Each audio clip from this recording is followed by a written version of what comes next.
J'aimerais attirer votre attention au livre de Daniel, chapitre 3. Commençons à lire au verset 13. Alors Nebuchadnezzar, irrité et furieux, donna l'ordre de faire venir Shadrach, Meshach et Abednego. Ces hommes furent amenés devant le roi. Nebuchadnezzar prit la parole et leur dit, « Est-il vrai, Shadrach, Meshach et Abednego, que vous ne servez pas mes dieux, que vous n'adorez pas la statue en or que j'ai dressée? » Shadrach, Meshach et Abednego répliquèrent au roi Nebuchadnezzar, « Nous n'avons pas besoin de te répondre à ce sujet. S'il en est ainsi, notre Dieu que nous servons est capable de nous délivrer de la fournaise de feu ardente, et il nous délivrera de ton pouvoir, ô roi.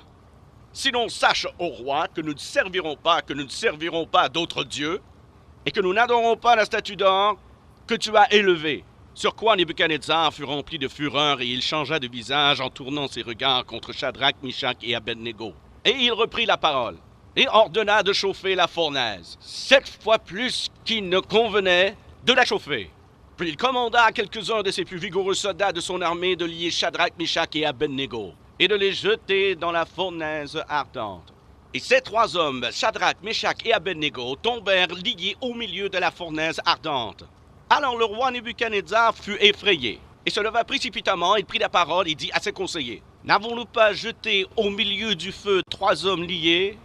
Ils répondirent au roi, « Certainement, au roi. » Il reprit et dit, « Eh bien, je vois 4 hommes sans lien, qui marchent au milieu du feu et qui n'ont point de mal. Et la figure du 4e ressemble à celle d'un fils des dieux. » Ensuite, Nebuchadnezzar s'approcha de l'entrée de la fournaise ardente et prenant la parole, il dit, « Shadrach, Meshach et Abednego, serviteurs du Dieu très haut, sortez et venez. » Et Shadrach, Meshach et Abednego sortirent du milieu du feu. Les satrapes, les intendants, les gouverneurs et les conseillers du roi s'assemblèrent. Ils virent que le feu n'avait eu aucun pouvoir sur ces hommes, que les cheveux de leur tête n'avaient pas été brûlés, que leurs caleçons n'étaient point endommagés, et que l'odeur du feu ne les avait pas atteints.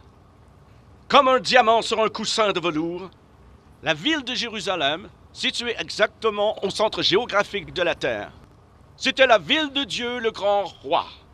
Beaucoup plus loin, au sud-est de Jérusalem, il y avait une autre ville, la plus grande et orgueilleuse des villes que les hommes aient construites. Babylone, fabuleuse, puissante Babylone.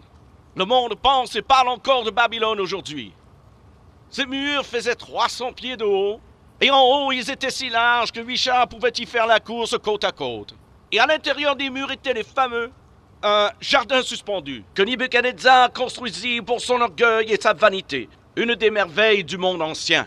Nebuchadnezzar prit sa légion concurrente, sortit et parcourut toute la terre connue et conquit le monde, et emmena en captivité la fleur de la nation, et parmi eux les dieux du peuple.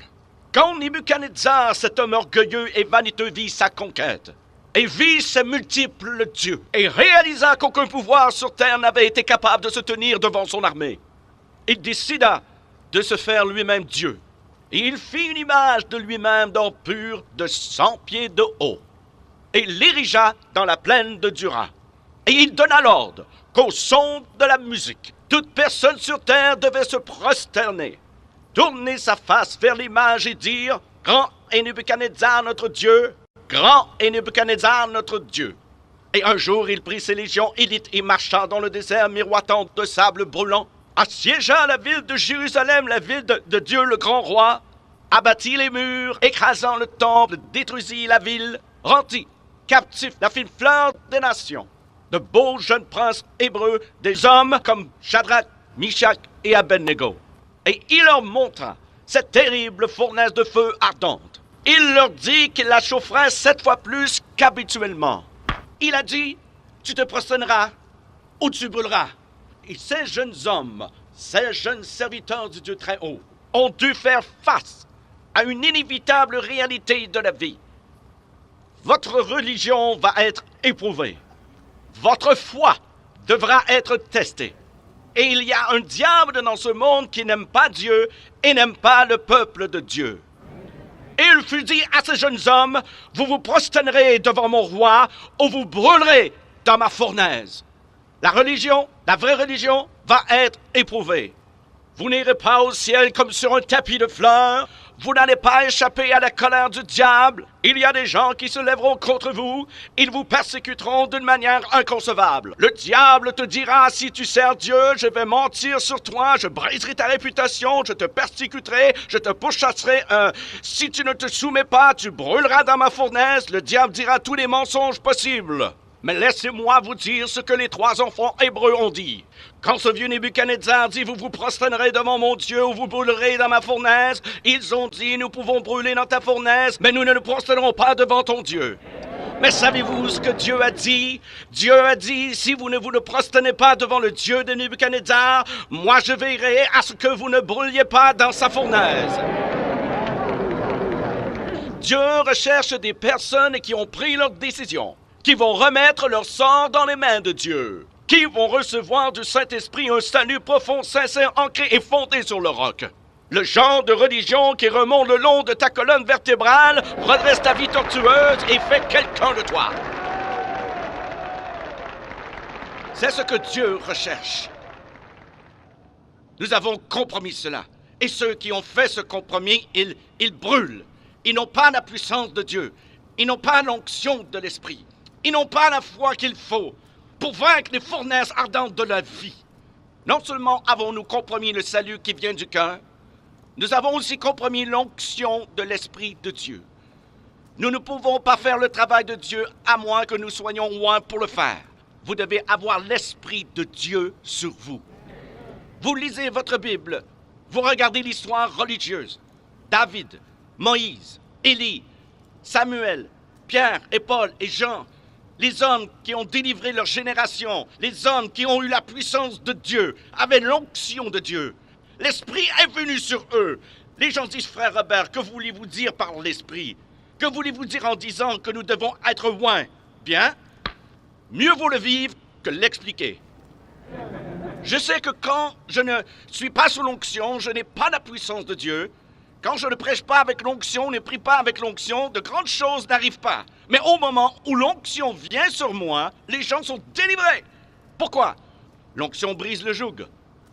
L'onction brise le joug. L'onction brise le joug. L'onction brise le joug. L'onction brise le joug. L'onction brise le joug. L'onction brise le joug. L'onction brise le joug. L'onction brise le joug. Qu'est-ce qui brisera le joug du péché? C'est l'onction de l'Esprit de Dieu. Qu'est-ce qui brisera le joug de la maladie? C'est l'onction de l'Esprit de Dieu. Qu'est-ce qui brisera le joug des mauvaises habitudes? C'est l'onction de l'Esprit de Dieu. Qu'est-ce qui peut transformer la vie d'un homme ou d'une femme? L'onction de l'Esprit de Dieu. Si vous le croyez, dites Amen.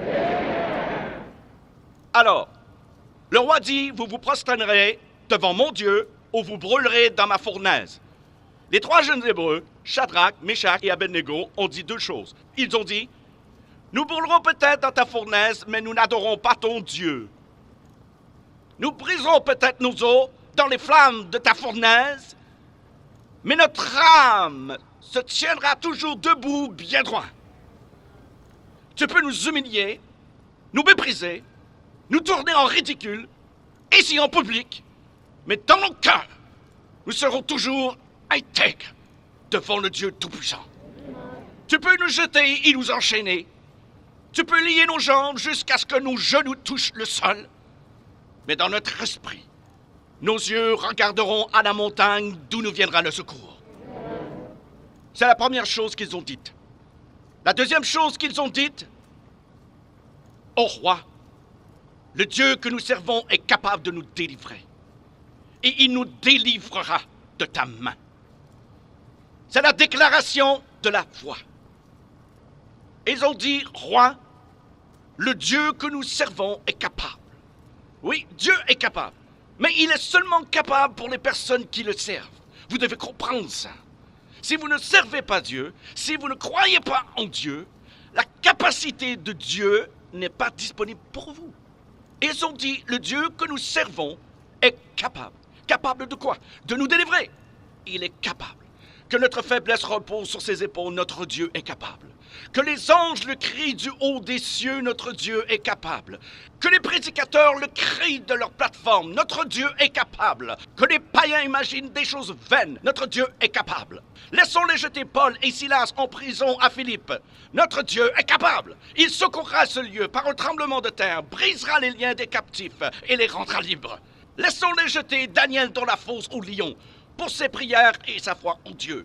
Notre Dieu est capable. Il a mis un cadenas sur la gueule des lions pour qu'aucun lion ne brise un os dans le corps de Daniel. Notre Dieu est capable. Il est capable de délivrer ces 3 jeunes Hébreux et il l'a fait. Il est capable de nous délivrer et il le fera. Ne soyez pas effrayés, excepté d'une chose. Soyez effrayés du compromis. Soyez effrayés de compromettre vos convictions. Soyez effrayés de sacrifier les principes d'une vie intègre. Soyez effrayés d'enfreindre les lois de la Sainte Bible. Soyez effrayés d'être hors du chemin ou en déséquilibre devant le bon Dieu. Soyez effrayés du compromis, car si vous refusez de vous prosterner, Dieu dit que vous ne brûlerez pas. Si vous défendez ce qui est juste, Dieu vous délivrera, car Dieu est capable, et il vous délivrera si vous refusez de vous prosterner. Ces jeunes hommes se sont retrouvés dans le feu d'une fournaise ardente, et ce n'était pas nouveau. Depuis des temps immémoriaux, le peuple de Dieu a dû affronter les fournaises ardentes de la vie. Joseph a dû en affronter, il a été vendu par ses frères en esclavage. On l'a emmené en Égypte et emprisonné dans la maison d'un homme. Oui, il savait ce que c'était que d'être vivant dans le feu d'une fournaise ardente, mais Dieu l'a délivré. Daniel a été mis dans une fournaise ardente. Parce qu'il priait Dieu 3 fois par jour, il a été jeté dans la fosse aux lions. Job, à cause de son intégrité envers Dieu, a été frappé par le diable d'un ulcère malin, de terribles maladies depuis la tête jusqu'aux pieds.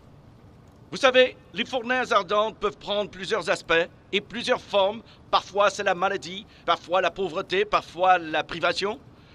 Parfois, c'est la trahison d'une amitié, c'est la haine, la vengeance. Ça peut être n'importe quoi. Ça t'amène à crier pour ta vie. Ils se sont retrouvés au milieu du feu, d'une fournaise ardente. Mais le vieux roi n'était pas tranquille. Il ne faisait que tourner en rond. Il n'arrêtait pas de penser à Shadrach, Meshach et Abednego. Et peu de temps après, il est venu et a dit « Ouvrez la porte et laissez-moi regarder. » Ce qu'ils ont fait. Et quand il a regardé, il a presque eu le souffle coupé. Il appela ses conseillers et ses hommes de loi, et il dit « Messieurs, n'avons-nous pas jeté 3 hommes liés au milieu du feu ?»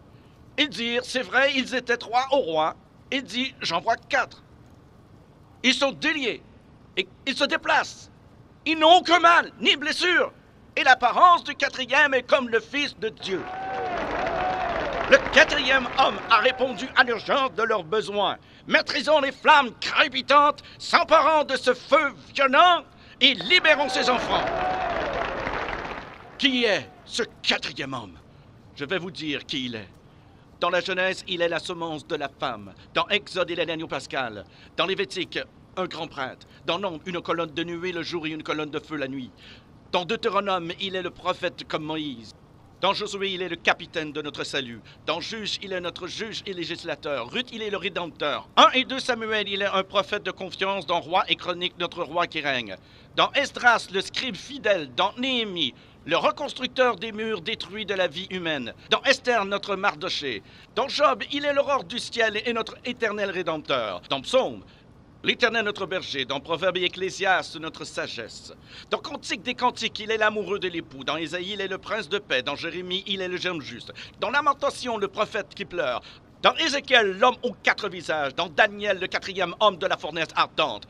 Dans Osée, il est le mari fidèle pour toujours marié au rétrograde. Dans Joël, celui qui baptise du Saint-Esprit et de feu. Dans Amos, le porteur de fardeau. Dans Abdias, puissant sauveur. Dans Jonas, notre grand missionnaire. Dans Michée, le messager au beau pied. Dans Nahum, le vengeur des élus de Dieu. Dans Habacuc, l'évangéliste de Dieu criant « Accomplis ton œuvre dans le cours des années ». Dans Sophonie, le sauveur. Dans Agé, le restaurateur de l'héritage perdu. Dans Zacharie, la fontaine ouverte dans la maison de David pour le péché et l'impureté. Dans Malachie, le soleil de la justice s'élevant avec la guérison sur ses ailes. Qui est ce 4e homme? Dans Matthieu, il est le Messie. Dans Marc, le faiseur de miracles. Luc, le Fils de l'homme. Jean, le Fils de Dieu. Acte, le Saint-Esprit. Dans Romains, notre justicier. Corinthiens, notre sanctification. Dans Galates, il est le rédempteur de la malédiction de la loi. Dans Éphésiens, il est le Christ de richesse infinie. Dans Philippiens, le Dieu qui pourvoit à tous nos besoins. Dans Colossiens, la plénitude de la divinité. 1 et 2 Thessaloniciens, notre roi qui vient bientôt. 1 et 2 Timothée, le médiateur entre Dieu et l'homme. Tite, notre fidèle pasteur. Philémon, notre ami qui est plus proche qu'un frère. Dans Hébreu, le sang de l'alliance éternelle. Dans Jacques, le grand médecin. 1 et 2 Pierre, le grand berger. 1, 2 et 3 Jean, il est amour. Dans Jude, le Seigneur venant avec 10 000 de ses saints. Dans Apocalypse, le roi des rois et le Seigneur des seigneurs.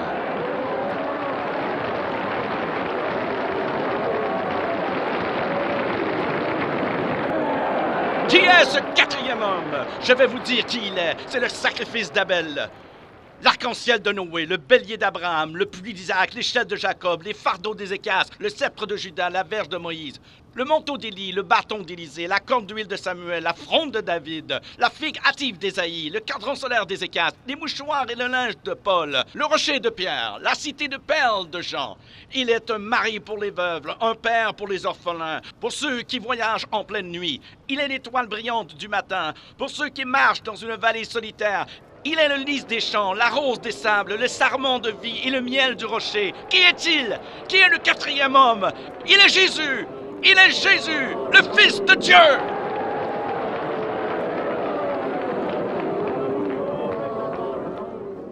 Le quatrième homme. Le quatrième homme savait que les 3 jeunes Hébreux étaient jetés dans la fournaise ardente parce qu'ils avaient refusé de se prosterner devant une idole. Et il est venu pour les délivrer. Le roi s'écria, Shadrach, Meshach et Abednego, avancez, venez ici. Quand ils sont sortis, il sentit leurs vêtements. Il examina leur corps et déclara, l'odeur de brûlé n'est pas passée sur leurs vêtements, ni les marques de feu sur leurs cheveux. Il n'y a pas d'autre Dieu qui peut délivrer de cette façon. Messieurs, mesdames, écoutez-moi ce soir, écoutez-moi. Il y a tellement de choses que le diable peut faire.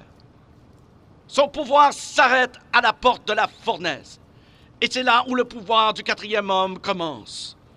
Leur foi a suspendu la loi naturelle. Ils ont été délivrés de ce feu. Et la seule chose que ce feu pouvait brûler, c'était les liens sur leur corps. Il y avait quelque chose que ce feu ne pouvait brûler, et c'était eux. La seule chose indestructible dans ce monde est un chrétien qui sert Dieu. Un homme ou une femme dont la foi est dans le Seigneur, Dieu des cieux et de la terre. Si vous le croyez, dites Amen.